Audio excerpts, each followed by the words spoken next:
Il est 18h30. Thibaut, cadre de santé de nuit aux urgences Timone, arrive sur les lieux. Il rejoint l'équipe paramédicale qui va être en poste toute la nuit, jusqu'à 7h du matin. Un échange avec la cadre de jour le tient au courant du nombre de patients présents dans les urgences, des difficultés de la journée et des éventuelles situations compliquées à gérer. Chaque équipe se met en place selon un protocole bien rodé.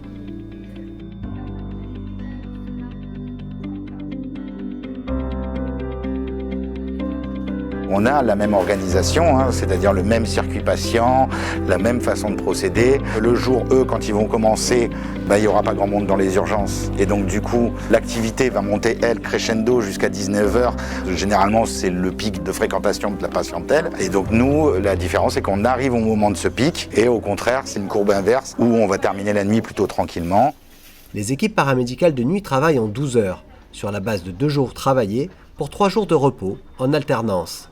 C'est un rythme de travail particulier qui demande une longue adaptation. C'est énorme le turnover dans les équipes de nuit. Mais les gens ils ont du mal quand même souvent à se faire au rythme en fait, d'être de nuit, de peu dormir la journée. On remarque qu'une fois qu'ils sont formés à tous nos postes, ils demandent à passer 2 jours parce que le service leur plaît, l'activité, la spécificité des gestes, la technicité, mais le rythme ne convient pas à beaucoup de monde. Il faut se laisser du temps. Il m'a fallu bien 6 mois pour arriver à me faire au rythme de nuit. Bon, maintenant, ça va faire 9 ans, donc ça va. Les médecins, eux, doivent effectuer entre 39 et 48 heures de travail par semaine. Ils peuvent organiser ces heures comme ils le souhaitent, jour, nuit, week-end, même en 24 heures d'affilée. J'aime bien faire les 24 heures d'affilée, comme ça on prend en charge les patients du début à la fin, on laisse pas des grosses relèves à nos collègues à 18h le soir, et pareil on prend pas d'énormes relèves non plus à 18h le soir en arrivant. Donc moi j'aime bien faire des 24 heures, quitte à être là, autant y être pour de bon. Jour et nuit, les urgences fonctionnent sur le même modèle. Les patients debout arrivent par leurs propres moyens et sont reçus à l'accueil des urgences. Les patients couchés arrivent avec les ambulances par un accès direct. Enfin, les patients en détresse vitale sont déposés par les SMUR, des ambulances avec une équipe médicale et de réanimation, et ils sont déposés directement au niveau du service d'accueil des urgences vitales, le SAUV. Alors nous on essaye de se coordonner avec les externes et les internes, puisqu'on a aussi quand même des médecins en formation qui sont là pour apprendre quand même leur métier. Le senior en général est en backup pour vérifier ce qu'ont fait les étudiants, prendre les décisions d'orientation, est-ce que c'est un patient qui va rentrer à la maison jusqu'au patient qui risque d'aller en réa. Donc on essaie d'encadrer notre équipe et nos étudiants comme ça. Évidemment, s'il y a 50 entrées d'un coup, on va les voir aussi très rapidement, et d'autant plus ce sont des urgences vitales. Les aides-soignants sont parmi les premiers interlocuteurs. Au sein des urgences, ils occupent plusieurs fonctions. Mon métier d'aide-soignante, c'est d'accompagner le patient de son arrivée aux urgences jusqu'à son retour, soit à son domicile, soit en maison de retraite, soit dans un service. Le travail de nuit, le patient arrive, il est pris en charge, il est vu par les médecins. Nous, on fait beaucoup d'interventions, mais la relation, la communication, elle est beaucoup plus courte que de jour. Là, la nuit, les gens, souvent, ils sont fatigués, ils somnolent un peu. Voilà, c'est différent.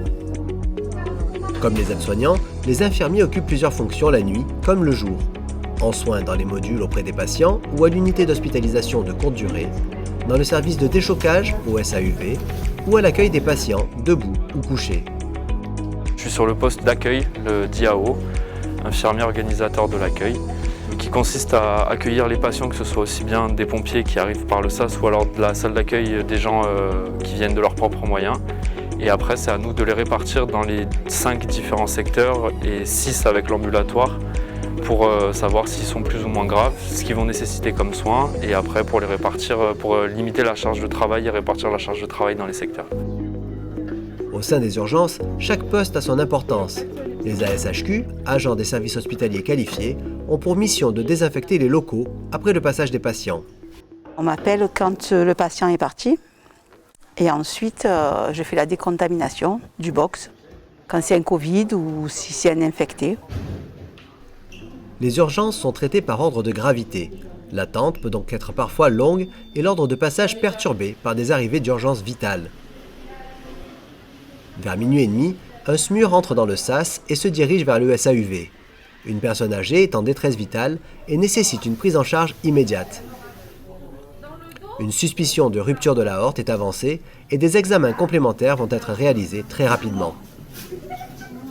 C'est un petit peu particulier, ce sont des patients qui nécessitent normalement une prise en charge un peu plus lourde, avec des soins qui peuvent être invasifs comme on dit, et qui nécessitent parfois des gestes de réanimation. Donc tout médecin urgentiste est censé savoir faire. On peut prendre des patients aussi qui ne nécessitent pas forcément de la sauve, mais c'est pour un petit peu désengorger les urgences. À 2h30 du matin, la police accompagne 2 jeunes personnes en état d'ébriété. Ces personnes doivent être examinées au préalable par un médecin afin de voir s'ils peuvent être placés sans risque en cellule de dégrisement au commissariat. Un peu agité, il faut la mobilisation du cadre de santé et de plusieurs personnels pour les contenir. Nous, on va plus recevoir la patientèle de la fête. Marseille est une ville qui est relativement précaire, donc on aura beaucoup de patientèle de type SDF, gens dans le besoin. Donc qui ont plus tendance à avoir besoin juste un endroit chaud où passer la nuit, mais bon, qui sont très souvent alcoolisés, un peu violents, un peu virulents. Vers 3h du matin, un patient présent depuis le début de la soirée et accompagné de sa femme nécessite d'être hospitalisé pour approfondir les examens. Inquiet de laisser son épouse rentrer seule, il hésite à rester et envisage de revenir le lendemain, quitte à devoir attendre encore toute une journée. Une aide-soignante formée à la médiation vient discuter avec lui. On accueille les familles, on les renseigne, on les accompagne au niveau des patients de temps en temps. Toutes les nuits ne sont pas faciles, parce qu'on a des patients, des accompagnants des fois, qui sont irrités par l'attente, par l'inquiétude, et ça dégénère des fois en salle d'attente. On gère autant qu'on peut, avec la patience, le sourire, puis des fois on fait appel aux agents de sécurité. Cette nuit, la médiatrice a joué pleinement son rôle. Convaincu, le patient va rester pour les examens complémentaires le lendemain, tandis que son épouse rentrera au domicile. 4h du matin. Les couloirs sont vides, l'ambiance tamisée. Une ambiance que beaucoup de personnel apprécie malgré les difficultés inhérentes au travail de nuit. Ça a été un choix de rester par rapport à l'ambiance dans l'équipe et à mon équipe où je m'entendais vraiment très bien avec tout le monde et j'avais pas envie de quitter ça. Même dans le rythme de nuit me convient, donc je voulais rester.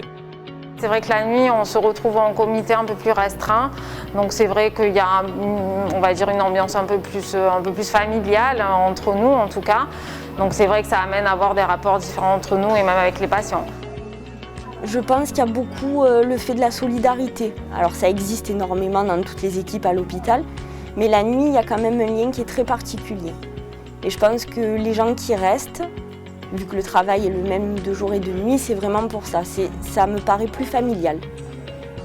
Il y a une ambiance qui est un petit peu différente aussi, un peu plus mystique peut-être, avec une collaboration, il me semble, peut-être un peu plus étroite avec les paramédicaux. C'est peut-être ces différences-là, mais qui sont une différence plus de sensation, mais après le travail reste le même.